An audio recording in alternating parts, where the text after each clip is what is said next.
mulinya erisinga amanya gonna erya mukama waffe Yesu Kristo abeerera ddala omulamu. Njagala kwebaza mukama ku lwammwe yonna gye musinzidde mulinya lya mukama waffe Yesu abeera omulamu. Yeebazibwa oyo yatuyita era ekisa kino kye yatuwa ekiyitirivu okulabika nti nno tubuulira enjiri era nga twogera ekyo kitwetaaga okwogera mulembe gwaffe ogwatuwadde mu linnya lya mukama waffe Yesu. Nze Nicholas. Oluyimba olutuguliddewo puroguramu yaffe y'olwaleero mulabe w'ekkanisa omuweereza mukama ayitibwa Jami Ategeka ng'agamba nti nsiiga amafuta. Ndi musanyufu nnyo yonna gy'okuŋŋaanidde olunaku lwaleero neebaza mukama. Kakati waliwo weevu egenda mu maaso ey'Obussamizze, Obussamizze n'abalogo abeeyita ab'ennono. Mukama yeebazibwe nnyo, abeeyita ab'ennono. Omanyi ebiseera ebisinga obutamanya bubeera bungi. Videos ngenda kuwa videos ziri bbiri ku screen yawo. Omukulu n'ayitibwa Wamala nateranga omulaba nga amotivating. Omanyi ba motivation speakers bangi. Olunaku lw'ejjo nabadde nnaku ziringa nga 2-3 sooke mbawe kino nnaku ziringa nga 2-3 nali ndi ku mulimu. Kati waliwo omusajja yajja muzungu naye ng'alabika ndowooza alimu omusaayi omutabule naye nga bano abazungu ab'omu Europe. Kakati ne twogera ebigambo tebyabadde bingi nnyo kubanga kasitoma wange naye ate nga simulabidde ebbanga ddene. Nambuuza nangamba nti oli ku TikTok, ne mugamba nti ye. Nangamba nti olina weevu gy'olaba egenda maaso ku TikTok nti etya African spirituality. Ne mugamba kyekyo, ne mulaga nti sina kye mmanyi. Nangamba nti naye ngono guy simulabidde ebbanga ddene. Kati ajja n'abula n'amaana n'akomawo. Nangamba nti there is a wave going on. Nti okay, naye nga eri mu Africa yokka konzo otyo. Nangamba nti Africans ku TikTok omanyi waliwo kye tuyita logarithm. Logarithm y'engeri content gy'atambula ku internet. Nti TikTok basobola okuta content bo gwe baagala atambule olw'ensonga zaabwe n'ebigendererwa byabwe. Kati ekyo olina okuba nga okyegendereza. Mukama yeebazibwe. That's why nti America eri mu nteekateeka ey'okubaaninga TikTok mu ggwanga erya America olw'ensonga nti waliyo bannannyini TikTok balina logarithm content gwe bata ate nga America are going against their community standards. Amina. So kakati yabadde antegeeza nti waliwo ekigenda mu maaso. Kakati weevu eno mugimanyi ndowooza mwenna abasinga abali ku TikTok n'abali ku internet nti Abafirika tuzzeeyo Bayibuli gye zaava, lubaale w'Abazungu, Katonda w'Abazungu, then tudde kuffe ku byaffe ebya wano mu nnono n'obuwangwa. Kakati videos ezo muziraba nnyo zitambula nnyo. Abantu bano tebeebuuza lwaki video ezo zitambula nnyo. Omusajja yadde antegeeza ebigambo bino jjo oyo amaze obbintegeeza nenfuna ebirooto byabadde 2 bisigenda kusharinga namu wano. Kakati yantegeeza nangamba nti we are here to do a mission. Nimbuuza mission ki? Nangamba nti ebigambo bino byenkugamba togenda kuddamu kundaba era toliddamu kundaba. Bw'oliddamu okundaba nja kufa naye togenda kuddamu kundaba. Ne twogera ebigambo byabadde bingi nnyo nga mbuulira ebigambo nga ninga alaba TV, nga ninga awunze nambuulira ebigambo. Olemaze okumbuulira ebigambo nangamba nti ffe mission yaffe tukola kino na kino na kino na kino na kino na kino. That's why kino kya happening ne kino kya happening ne kino kiri mu happening. Era tulina enteekateeka nene nnyo ze tuli mu kuzimba. Nambuulira ebintu byadde bingi nnyo. Byamaze obbingamba then nangamba nti bye ngenze. Naye n'agamba nti mandate tulina mandate nene nnyo okudrivinga abantu okubajja ku kigambo ekiyitibwa Bayibuli oba abantu okubajja kutegeera Bayibuli. Era nangamba that's why nti tuzikyusizza mu bintu bingi nnyo, tuzivuunudde nnyo, tuzikyusiza nnyo, and time is going to come nga Bayibuli tezikyaliwo. Era nantegeeza nangamba nti Bayibuli zisinga ziri ku applications zino zimukwate ziri ku simu nga app, nangamba ezo zigenda kutuuka akadde ng'omuntu bwa updating essimu ye zibula, obanga omuntu essimu yo bwekusaba update oku-updating essimu yo, application za Bayibuli zonna zigenda kukyuka, otuuke ng'okusoma ekigambo nga byobadde osoma nga tekyo kyabitegeera, and it's going to happen, and it's going to happen, and it's going to happen. So kakati weevu eri ku TikTok okusingira ddala, teweebuuzaamu lwaki ku Facebook teriiko nnyo. Bw'ogenda mu Nigeria tubaninge Bayibuli ziddeyo mu bazungu. Abafirika tulina obusirusiru obwo butubeera mu mitwe ebiseera ebisinga nga ffe tulowooza bulowooza nti batufuga bufuzi. That's why nti ne wano mu Uganda waliwo ekkanisa eri awo mu Nansa na musumba waayo ye ekibiina kyonna yakikyusa nti nakizza ku buwangwa n'ennono. Kati ye muli awulirira ddala nga waali wasobola era watuuka. Naye ate abantu bano bo bawuliriza tebakyusa titles zaabwe, era basigala bagamba church, era basigala bagamba nze pastor. Lwaki? Kubanga ayagala ayitireko ku abantu bamutegeere nti nze pastor gundi tiye, naye ate era wadde ndi pastor gundi nze siri mulokole. Oba nfuna ndowooza. That's why kyovula ni ne Brent n'omujuni naye bwe yagwa teyejjaako title ya pastor, nedda yasigala era yeeyita pastor, era ng'asigala agamba abantu ogenda mu church, tulina ne deliverance services. Mukama waffe yeebazibwe nnyo. Kati oyo musumba oyo simanyi essennyonjo naye yagamba nti yadda ku buwangwa na nnono, naye ate tapreachinga mizimu na misambwa. Oba nfuna tasomesa balubaale, wadde yayita jjajja Jumba ligaweesa nti jangu eno nkuwe ekkanisa tusamiriremu, naye ate tasomesa Jumba byasomesa. Oba nfuna ndowooza ye ayogera bintu birala nnyo, abeera mu kulwanisa Bayibuli, naye ate tayitula ku makya n'asomesa nti katusamirire lubaale muwanga ake oba jjajja muwanga oba baani bonna balubaale be bayigiriza nga Bajumba, nedda. Ye ate okulaga nti kirala nnyo kyaliko. Kakati TikTok ne bata algorithm eyo nebeera ng'emuvinga, naye bano tebakimanyi. Omusajja olwamaze n'abingamba ebigambo ebyo n'agenda nangamba bye Nicholas, good to see you, n'agenda naye nga badde customer. Kakati nina videos zenjagala okuwa ez'omuvubuka oyo gwe mulaba ali ku screen. Nina video ziri bbiri, emu eno nga waliwo abasajja abalala bali waggulu wali baliwo ennimi ez'omuliro n'endala wano, naye kansooke nkuwe video emu ku emu tumale then okumutereeza. Omanyi abantu bano beetaaga kutereeza butereeza, katumale okumutereeza. Oba taasobole kuwuliriza ate gonaabako n'ekyoyiga. Wuliriza tugende mu maaso.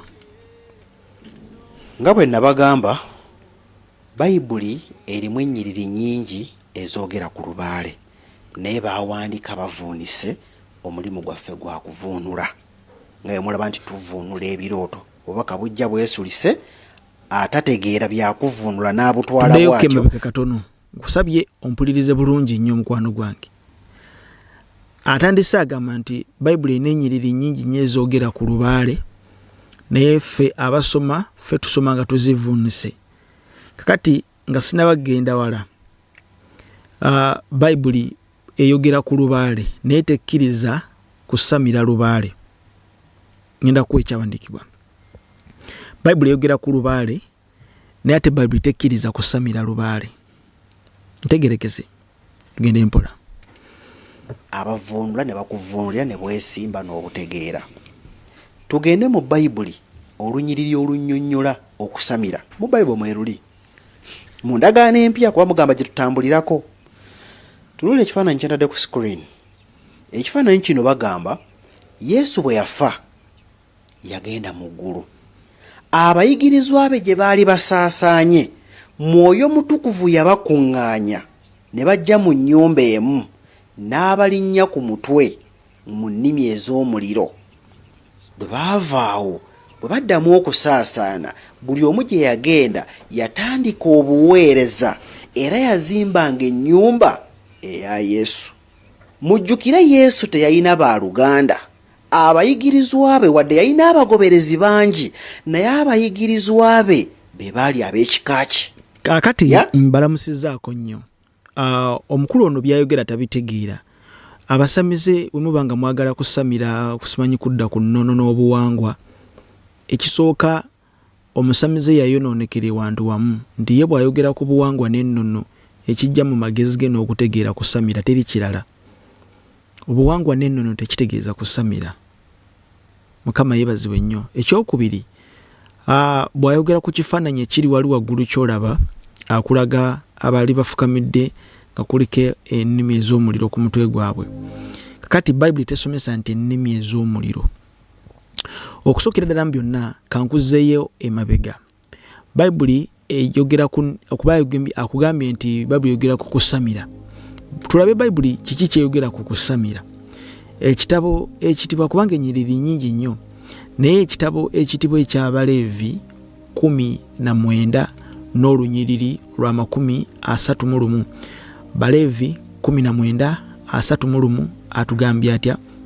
Bayibuli esomesa nti temukyukiranga abo abasamira emizimu newankubadde abalogo, temubanoonyanga okwonooneka olwabo. Nze Mukama Katonda wammwe. Kakati tulina bakatonda bangi naye ate eriyo Katonda. Ekyo ffenna tulina okukimanya. Tulina bakatonda bangi naye ate eriyo Katonda. Muyinza okumenya ebika by'abalubaale n'emizimu ne mugimalayo ne mugiteeka ne muwandika n'ekitabo ne kiggwayo nga munyonyola ekika ky'emizimu n'obungi bwazo. Naye egyo emizimu si ye Katonda. Eriyo Katonda, eriyo kabaka w'abakabaka, eriyo Katonda. Kakati mu buwangwa n'ennono, tukaddemu mu buwangwa n'ennono teri muntu n'omu gwe bajjako buwangwa bwe. Kakati mu ekizibu kye mulina mu mitwe mulowooza nti obuwangwa kusamira era obuwangwa kuloga. Obuwangwa kitegeeza mpisa.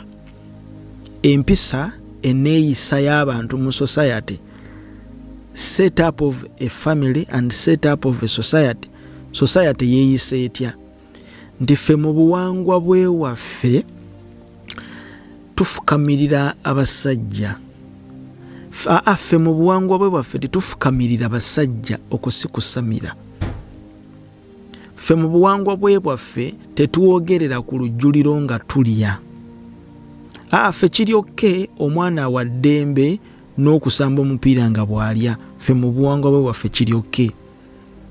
That's why nti babeera bagamba nti obuwangwa bwe waffe bwonoonese. Lwaki? Kubanga civilization yeeyongedde. Buli civilization we yeeyongera okubangulwa kw'abantu oba ensi okukulaakulana, civilization, amagezi n'ensi okukula buli genda nga yeeyongera n'obuwangwa bugenda bukala.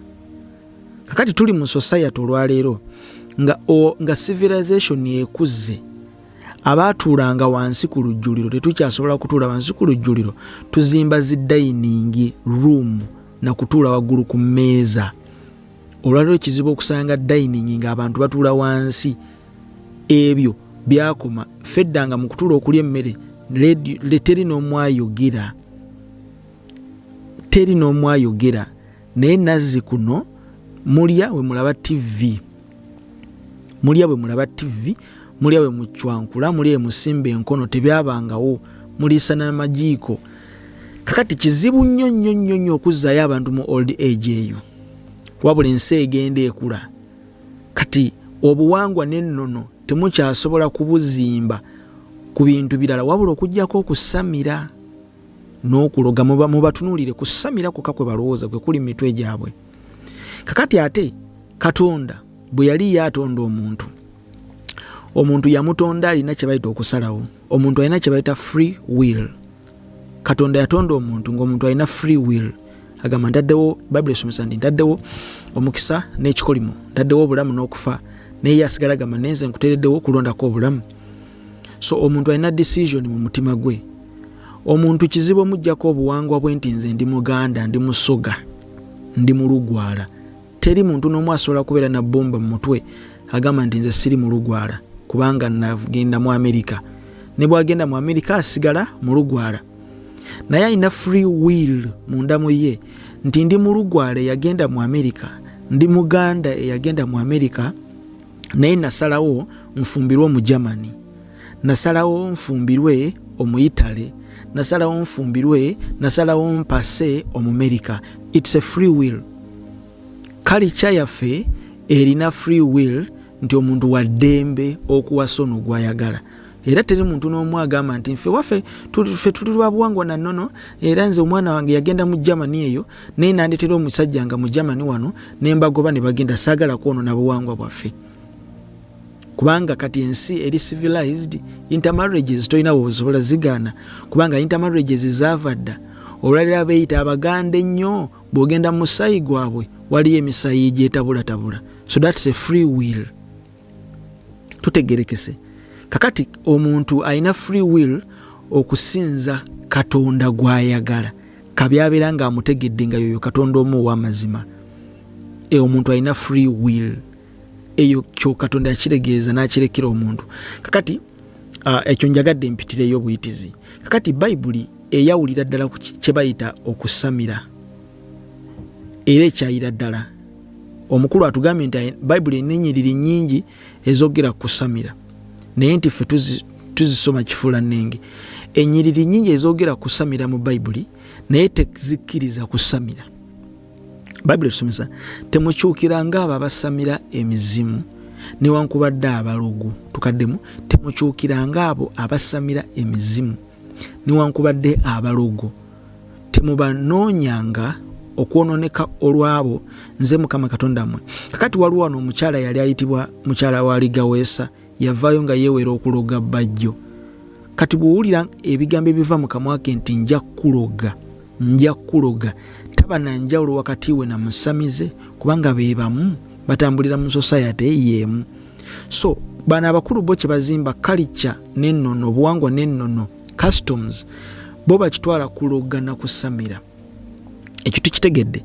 Omukulu ategeezezza nti Bayibuli erina ennyiriri nnyingi ezoogera ku kuloga, sole ku kusamira. Katumuzzeeyo omuwulirize. Njagala genda empola. Nga bwe nabagamba, Bayibuli erimu ennyiriri nnyingi ezoogera ku lubaale, naye baawandiika bavuunise omulimu gwaffe gwa kuvuunula. Nga mulaba nti tuvuunula ebirooto, obubaka bujja bwesulise, atategeera byakuvuunula n'abutwala bw'atyo, abavuunula ne bakuvuunulira ne bwesimba n'obutegeera. Tugende mu Bayibuli olunyiriri olunnyonnyola okusamira. Mu Bayibuli mweruli mu ndagaano empya kuba mugamba gye tutambulirako. Tulule ekifaananyi kyentadde ku screen. Ekifaananyi kino bagamba Yesu bwe yafa yagenda mu ggulu. Abayigirizwa be gye baali basaasaanye, Mwoyo Mutukuvu yabakuŋŋaanya ne bajja mu nnyumba emu n'abalinnya ku mutwe mu nnimi ez'omuliro.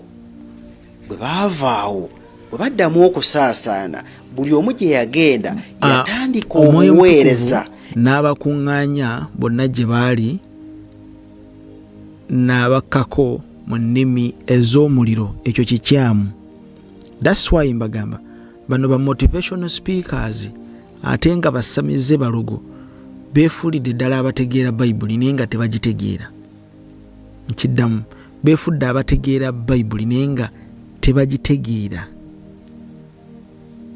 Olunyiriri lwa Bayibuli terugamba nti omuliro ne gubakkako. Tegwali muliro. Nedda. Lwaki ayagala kwogera ekyo? Ayagala kuwa reference y'abalubaale beewaabwe mu muliro nti ne bano baali basamirira lubaale ow'omuliro. Bayibuli esomesa bweti. Esomesa kati nze kambayambe muvubuka kankuyambe nammwe abawuliriza. Bikolwa by'Abatume essula ya 2 n'olunnyo olusooka. Awo olunaku lwa Pentecost bwe lwatuuka bonna baali wamu mu kifo kimu. Amangu ago okuwuuma ne kuba mu ggulu ng'empewo ewuuma n'amaanyi ne kujjuza ennyumba yonna mwe baali batudde.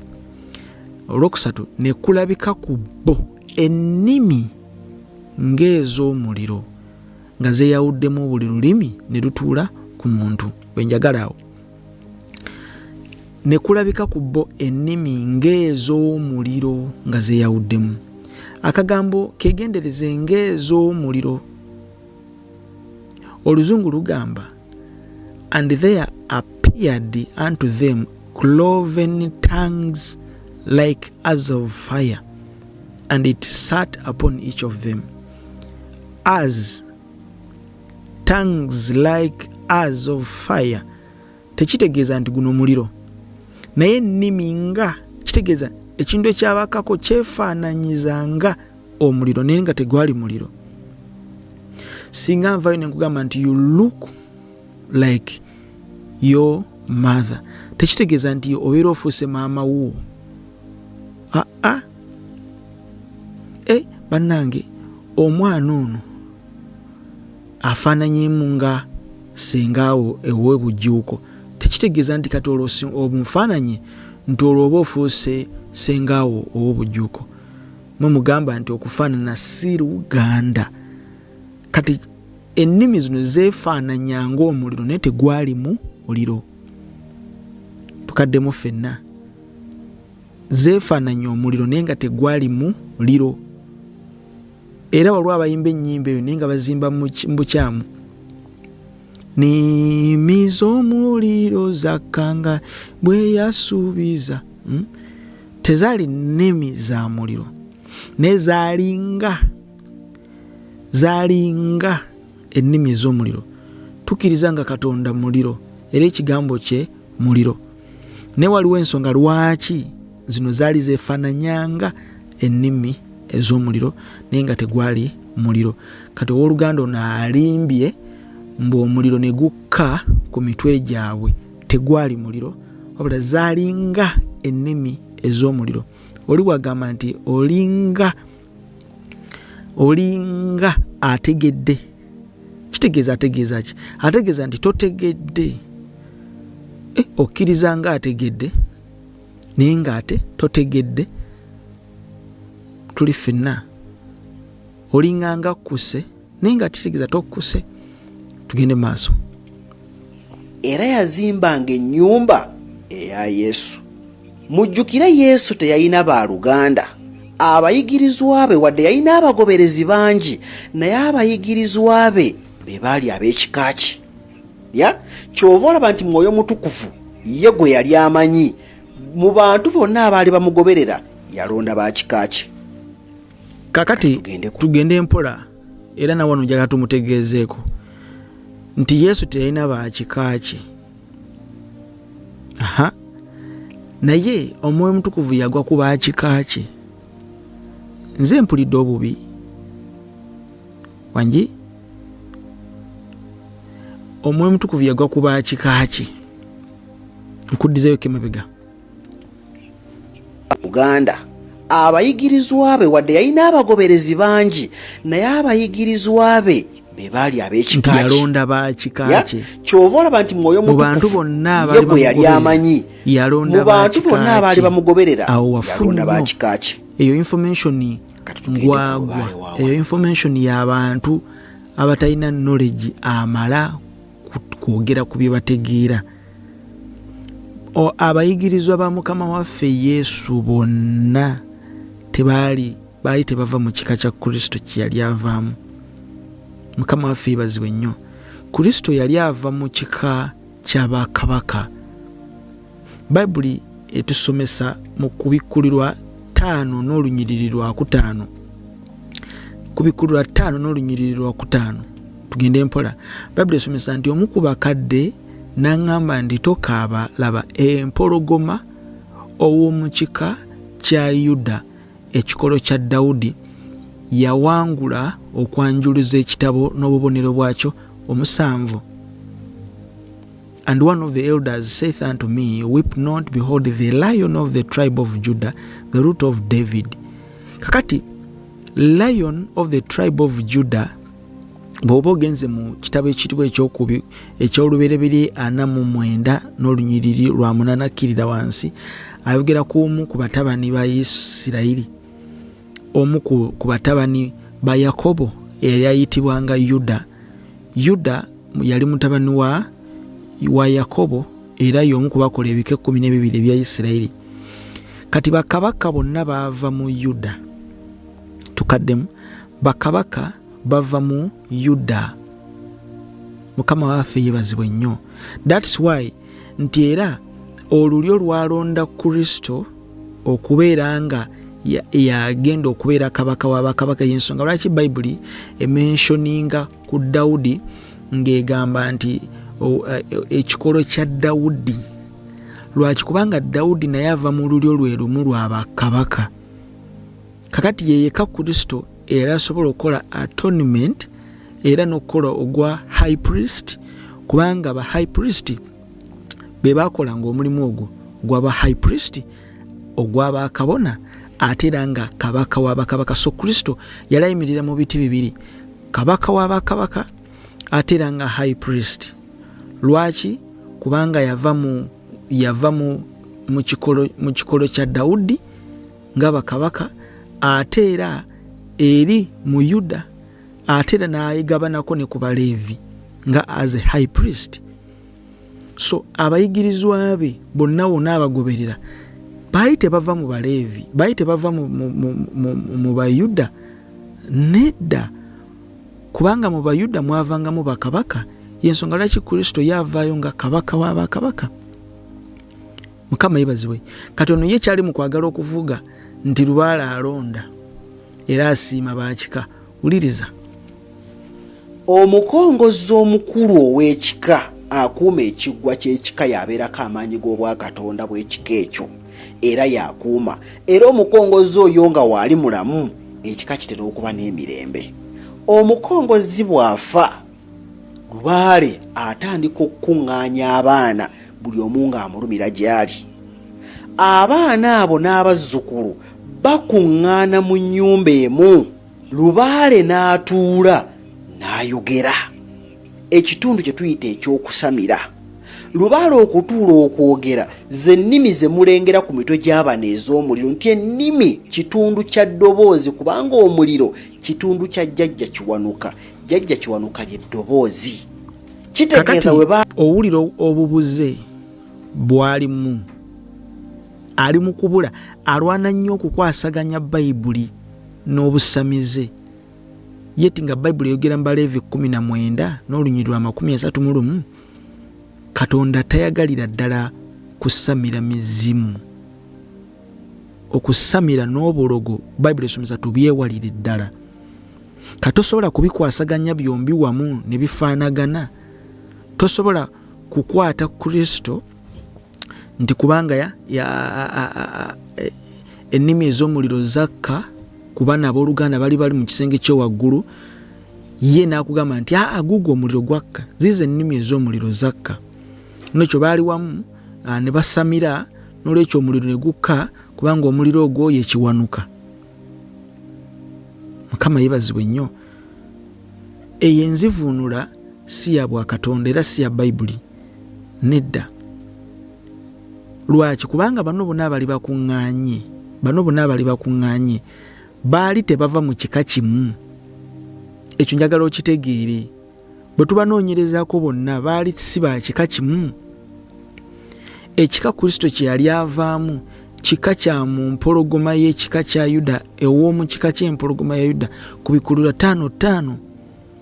Kati ow'omu kika kya Yuda, ekika ky'empologoma ya Yuda abeera atya nga lubaale ow'abana abasajja bonna abaava mu bitundu eby'enjawulo, abataali na Baleevi, abataali na Bayuda, bonna nga bakuŋŋaana nti lubaale yabakkako omu bonna wamu. Kyagala okuŋŋamba nti bonna bali bava mu kika kyekimu tubanoonyerezeeko. Tolaba nti oba obuze. Kakati mmwe abatuula mu nnyumba ey'emu nga bw'oyogedde nti lubaale n'abakkako ne basamira bonna n'abakkako.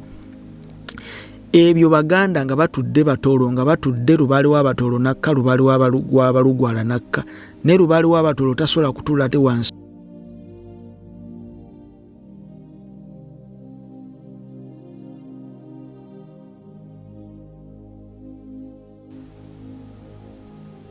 Mukama yebazibwe nnyo munsonyiwemuko mbadde nvuddeko katono tukomye mu kitundu ekyokubiri mbadde mbategeeza nti omukulu ono kyali mu kuvuga kitegeeza kibwe kiti nti Kristo ayimirira ng'omukulu w'ekika eyasuubiza abakulu bano nti we munaabeera mu kifo bwe kiti ennimi ez'omuliro zijja bakkako ennimi ez'omuliro naye ate bayibuli yesomesa omwoyo mutukuvu alikka omwoyo mutukuvu alikka tabagamba nti omuliro gunnakka naye omwoyo mutukuvu alikka tukategedde omwoyo mutukuvu alikka eyo bayibuli bwetusomesa omwoyo mutukuvu alikka kati bwe baali bali bonna omwoyo mutukuvu nakka bayibuli esomesa nga ennimi ez'omuliro ddayo osome bulungi nnyo bayibuli yo bikolwa by'abatume 2 n'olunyonyi olusooka osome n'olwokubiri bayibuli tegamba nti omwoyo mutukuvu nakka mu nnimi ez'omuliro bayibuli esomesa nakka mu nnimi nga ez'omuliro kakati bayibuli katuwamaliriza ye n'ayagala asimbe kino nti bingiti nti Kristo yaliwo ng'omukulu w'ekika mukulu waabwe n'olwekyo awo lubaale nakka mu muliro n'olwekyo omuliro oyo yekiwanuka n'owulira omutwe nga gukuluma kubanga ebintu bino babyogera naye babuza abantu bayitirivu nnyo nosanga abantu nga bali mu kuba mu ngalo nti weebale baaba leero yogedde amagezi naye nga amagezi gayogedde busirusiru olw'ensonga nti bano abagoberezi abatume abali 12 bonna bwe banoonyerezaako baali bava mu kika ki mukama waffe yeebazibwe nnyo baali bava mu kika ki baali bava mu bika ki ekyo kyolina osooka okumanya mukama waffe yeebazibwe nnyo kati wamaliza najja n'akugamba ndi tye naffe bwe tubeera eno nga mu famire yammwe waliwo abatannaba kutereeza lubaale n'olwekyo kati mutuula newabaawo atugiraawo ne basamirirawo empewo ne zikka kati empewo we zikka kiwanuka nakka mu muliro n'olwekyo bayibuli nayo yiyo tugirabye esamira okusamira kuko mu bayibuli kubanga okusamira kuko mu bayibuli erina ennyiriri nnyingi ezoogera ku kusamira luno olwembawadde oluli mu kitabo eky'endagaano empya kubanga gye mukkiriza kakati ffe tutegeera bye tusoma bano abooluganda abali mu kisenge ekyowaggulu tebaava mu kika kimu kya Yuda nedda Kristo yekka era yalinamu akalandira ako ak'okubeera nti no yava mu kika eky'empologoma eya Yuda era for a reason being it was a prophecy nti munaavangamu kabaka era mwe mwavamu kabaka wabakabaka era mwe muva ne Dawudi. That's why Bible esomesa nti ku bikulula 5:5 ow'omu kikolo kya Dawudi. Lwaki ayogera bw'atyo? Kubanga ne Dawudi yali kabaka. Kati bano abooluganda bano tosobola kuŋŋamba nti mwe Abaganda mutudde muli mu kusamira, Abalugwala mutudde muli mu kusamira, n'Abalugwala batudde, Abanyankole batudde, Abakiga batudde, nti lubaale w'Abanyankole agenda kutuula ku Balugwala. Mutudde wamu nti lubaale w'Abalundi kati ate agenda kwogerera ku lubaale w'Abanyankole. Ate lubaale w'Abanyankole mutudde n'Abanigeria, nti lubaale w'abo agenda kwogerera ku Abanigeria. Omutwe guba gukola. That's why nti kizibu nnyo gwe ayogera era gwe omusamize ampulira n'otuula wansi osamirire lubaale w'Abayindi, n'otuula wansi osamirire lubaale w'Abatanzania. Bino Jumba bye yali alimbalimba abantu mbu yagenda e South Africa, mbu n'asamirira lubaale waayo, olimba baani aboolowooza? osobola okutula wansi mba Nigeria n'osamirira lubaale waabwe, waba Nigeria basobola okujjayo ne basamirira lubaale waba Uganda wano. Oba nfuna tekisoboka kubanga olulimi si lumu. Gwe kyogamba gw'osobola ogenda n'osamirira lubaale w'Abazungu oba lubaale w'Abawalabu, gw'osobola ogenda n'omusamirira. Osobola ogenda mu Bawalabu n'osamira ng'Abawalabu ng'obavuddeko nti ng'olese Abasiraamu, kubanga era bangi nnyo balowooza nti Obusiraamu lubaale w'Abawalabu. Abawalabu nabo balina lubaale waabwe, baafuna okubikulira okuli false naye balinayo lubaale waabwe. Balina ebintu bye bakola ebyawukana ne Qur'ani yaabwe gye bakwata newankubadde nabo baabulira eyo. Kakati tosobola kuŋŋamba nti bano abali mu kisenge ky'owaggulu ndi baali bali mu kusamira olw'ensonga nti bonna lubaale yabakkako lubaale mukasa mu muliro, kubanga bonna baali tebava mu kika kimu. Ate lubaale tasobola kuva eri najja nakka ku bantu nga bonna bali mu kifo kimu, nga si ba kika kimu, nga si ba famire emu. Ekyo tekisoboka.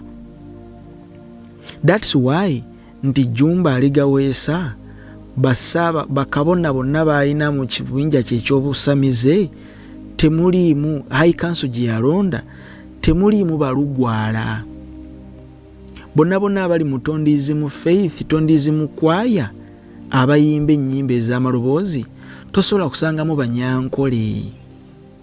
Temuli balugwala, temuli balundi, wadde Abasogga, bonna Baganda. Tiimu yonna eri ku high council tekuliiko Munyankole, tekuliiko Mukiga, tekuliiko yogera en tribe yonna ng'eyawukana ku Baganda. Tekuli n'omu aliko ku high council ku kakiiko ke. Lwaki bonna yateekako Baganda? Olw'ensonga nti lubaale w'Abaganda asamirira Baganda. That's why nagweme ntandika nti bo bano kye bayita culture, obuwangwa n'ennono, bo bategeeza kusamira kyekiri mu mitwe gyabwe, teri kirala ky'amagezi kye bavaamu. Kama ibazibwe nnyo. So bano abooluganda bali mu kisenge ekyowaggulu bwe tuba tukolako okunoonyereza ne tubasanga nga bali balina ebika ebyenjawulo, oba ntegerekeka, tumuwulirize tumaleyo tugende ku kirala. Atuula lubaale yalinnya n'ayogera, era bwe baava mu nnyumba eyo nga bajjudde Mwoyo Mutukuvu baasaasaana, buli omu gye yagenda n'azimba ekereziya. Ab'ekika nga bakuŋŋaanye nga bamaze okusamira, abaana we batambula, buli omu gy'agenze azimba kasubi. Abo abalondeddwa azimba kasubi ku luggya lwe oba ewaka ewuwe, n'atandika obuweereza obw'abajjajjaabe. Era mu bayigirizwa baavaawo balonze Peetero ng'agenda obbakulembera, era ne mu kika we kiba baddamu ne balonda omuzzukulu omulala agenda okuzzaawo n'okukulembera ekiggwa ekikulu eky'ekika. Ebintu bya lubaale bye biri mu Bayibuli. Ekyenjawulo nti be baayigiriza bivuunula, babayigiriza bivuunula for status and financial control. Kakati ebintu ebiri mu Bayibuli nga bwe nabagamba bibiri mu Bayibuli, naye abantu be baabiwa bivuunula baabibawa for status and financial control. Kakati njagala nkwe olunyiri luno nga maliriza paati eno tugende ku kirala. Baleevi 19 n'olunyiriri 31. Bayibuli esomesa temukyukiranga abo abasamira emizimu. Wangi temukyukiranga abo abasamira emizimu newankubadde abalogo. Temubanoonyanga okwonooneka olwabo, nze Mukama Katonda wammwe. Regard not them that have familiar spirits, neither seek after wizards to be defiled by them. I'm the Lord your God. Kakati ffe Bayibuli etugaanira ddala okukyuka okusamira emizimu. Kata mujje musamira. Kata oŋŋamba otya nti Bayibuli ekkiriza okusamira ate ng'ekugaana? Tolaba nti mwagala kwenyiga ewantu we mutajja? mwagala okwenyiga ewantu we mutajja n'okubula n'obutategeera bye musoma. Kakati eyo vidiyo ngirese, tugende ku vidiyo ey'okubiri, nayo alina ensonga z'abadde ayogera. Manyi Bayibuli esomesa nti malayika ow'ekizikiza ayagala okwefaananya malayika ow'ekitangaala. Ekyo kituufu. Malayika ow'ekizikiza ayagala okwefaananya malayika ow'ekitangaala. Ate bano mubalindeko kubanga balina ebiwayi. Waliwo omukyala ali awo Masaka bamita Naalongo. Bamulonze nga mu Greater Masaka ng'akulembera Obussamizze n'obuwangwa n'ennono ne herbalists. Kakati ate no Jumba ali mu Kampala yeekalakaasa nti yakulembera obuwangwa n'ennono. Kati teriyo Mama Fiina. Kati teriyo mukyala Ligaweesa nti ye President General w'Obussamizze mu Uganda. Kati nabo bali awo ebintu byabatabukako tebabitegeera. Kakati njagadde nkuwe onawulira olutalo olunaavaawo. Kati kankuwe vidiyo eno endala era nayo omuwulire. Wuliriza. Nze nabagamba bw'ozuula amazima ofuna emirembe mu mutima gwo. Leero twogere ku bintu bino 5 nga mbalaga n'ekyokulabirako. Mu Bayibuli batugamba Yesu yawaayo obulamu bwe bw'obeere mulamu. Naye jjukira ne leero mukyafa. Kitegeeza ekyo si kye baali bategeeza. Omukongozi ye muntu awaayo obulamu bwe. Tukaddemu ffenna omuwulirize. Tukaddemu ffenna. Wuliriza. Tukaddemu. Nze nabagamba bw'ozuula amazima ofuna emirembe mu mutima gwo. Leero twogere ku bintu bino 5 nga mbalaga n'ekyokulabirako. Mu Bayibuli batugamba Yesu yawaayo obulamu bwe bw'obeere mulamu. Naye jjukira ne leero mukyafa. Kitegeeza ekyo si kye baali bategeeza. Kati oba kitegedde nti Bayibuli esomesa nti Yesu yawaayo obulamu bwe ffe tubeere balamu. Yawaayo obulamu bwe ffe tubeere balamu. Naye n'ogamba nti naye tekyewuunyisa n'olwaleero tukyafa. N'okola statement n'ogamba ekyo si kye yali etegeeza oba si kye yali ategeeza. Nkuddiremu amabega omuwulire. Kamukuddiremu omuwulire. Tugende mu maaso. Nabagamba bw'ozuula amazima ofuna emirembe mu mutima gwo. Leero twogere ku bintu bino 5 nga mbalaga n'ekyokulabirako. Mu Bayibuli batugamba Yesu yawaayo obulamu bwe bw'obeere mulamu. Naye jjukira ne leero mukyafa. Kitegeeza ekyo si kye baali bategeeza. Omukongozi baali bategeeza ki? Yawaayo obulamu bwe ffe tubeere balamu naye n'olwaleero tukyafa. Ekyo si kye yali etegeeza. Yali etegeeza ki? Wulira wagenda okubula. Obulamu bwe n'agenda atuule ekkakeeka, n'asamba ensikaano g'eddagala, n'agenda mu nsozi n'asula mu mbiri. Igwe osobole okubeera omulamu. Mugendayo nga muyina endwadde, mugendayo nga mufa, ekintu kirumbye taata azimbye okugulu, maama avaamu omusaayi mu matu, simanyi sisita wange ali bw'ati. Eyo gye mutwala endwadde eziremye mu malwaliro ne mu makanisa musobole okubeera abalamu. Kitegeeza nti omukongozi ye muntu yekka awaayo obulamu bwe bw'obeere mulamu. Era mu Bayibuli batugamba nti Yesu ye musawo, ye muwonya. Olwaleero njagala tukwate omwana alina ettalo, tugende tuteeke wali omusumba, tuteeke wano n'omukongozi. Saagala byakwogera bigambo bingi, njagala tukolese bikolwa. Tukwate omwana alina ettalo, tumuteeke wano n'omusumba, omu tumuteeke wano n'omukongozi. Tulabe ani musawo. Njagala tugende mpola. Era omusajja ono ebigambo byayogera. Njagala tugende mpola. Era omusajja ono ebigambo byayogera. Wuliriza. Kyova olaba mu tayito zonna ze bagaba mu madiini gonna ag'enjawulo, tewali tayito ya musawo, tewali tayito ya muwonya. Tayito eri mu bakongozi. Ekirala batugamba Yesu bwe yatambulanga mu nsi, emyoyo emibi gyakaabanga nti omwana wa Katonda wuuyo. Mwenna mwali mubaddeko ku kyalo ng'omusawo w'ekinnansi azze okukwata ebyokoola. mumanye emyoyo gye engeri gye gikaabamu, kubanga giba girabye omwana wa Katonda omutuufu oyo alina obuyinza yekka. Kakati okubula okuli wano kuli kumu.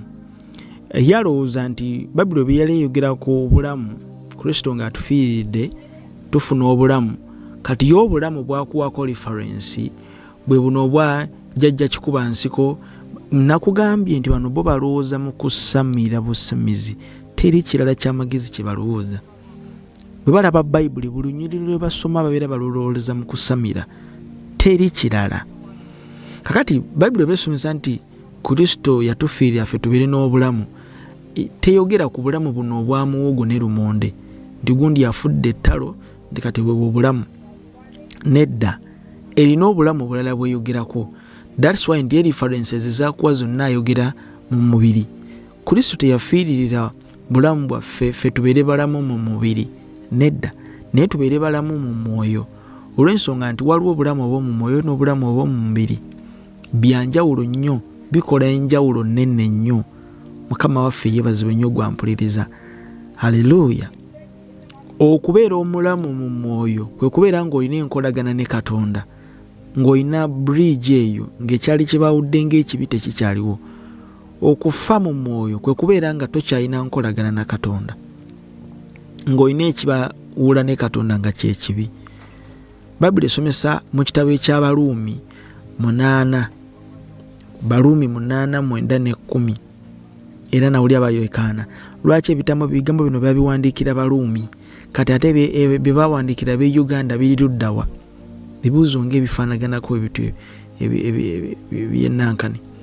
Kakati Bayibuli esomesa mu Baruumi 8:9, naye mmwe temuli mu mubiri wabula mu mwoyo, obanga omwoyo gwa Katonda atuula mu mmwe, naye omuntu bw'ataba na mwoyo gwa Kristo oyo si wuwe. Olw'ekkumi, era obanga Kristo ali mu mmwe, omubiri nga gufudde olw'ekibi, naye omwoyo bwe bulamu olw'obutuukirivu. Wangi, naye omwoyo bwe bulamu olw'obutuukirivu. Njagadde nkwongere ku Lw'ekkumi, naye obanga omwoyo gw'oyo eyazuukiza Yesu mu bafu atuula mu mmwe, oyo eyazuukiza Kristo mu bafu, era n'emibiri gyammwe egifa aligifuula emiramu ku bw'omwoyo ogwo atuula mu mmwe. Mukama yeebazibwe. Olw'ekkumi lwe lusingidde okunkolera, era obanga Kristo ali mu mmwe, omubiri nga gufudde olw'ekibi, naye omwoyo bwe bulamu olw'obutuukirivu. Baruumi 8:10. So obulamu Kristo bwayogerako bwatuwa si bwe bulamu obwa muwogo ne lumonde, nedda, wabula buli obulamu obutaggwaawo, buli obulamu obw'omu mwoyo, si bwe buno obulamu obw'omubiri. Tunaatandikiraawo. Katonda omwesigwa, njagadde nkwebaze olw'abantu bano bonna abawuliriza ekigambo kino, era mbasabidde mu linnya lya Mukama waffe Yesu ogulewo enzigi mu bulamu bwabwe, omubi wabadde atudde, emizimu egibadde gitudde gireme kufuna kifo, naye weegulumize mu kigambo kyo mu linnya lya Mukama waffe Yesu eri obulamu bw'abantu bano. Obanyweze era obategeeze ekigambo kyo basigale nga bayimiridde nga bakinywereddeko, in Jesus mighty name. Mukama bankumire, tujja funanga obudde, ndoza wiiki eno yonna tugenda kuba tulimbulula obulimba bwa muvubuka ono bwakola. Katonda mwesigwa, anaayamba ababeera ayambye, naye bena babiri basatu Mukama n'abawa omukisa. Abankumire Mukama, nze Nicholas. Bye bye. Mweraba. Tujja kweyongerayo n'ekitundu ekirala mu maaso awo. Mweraba. Video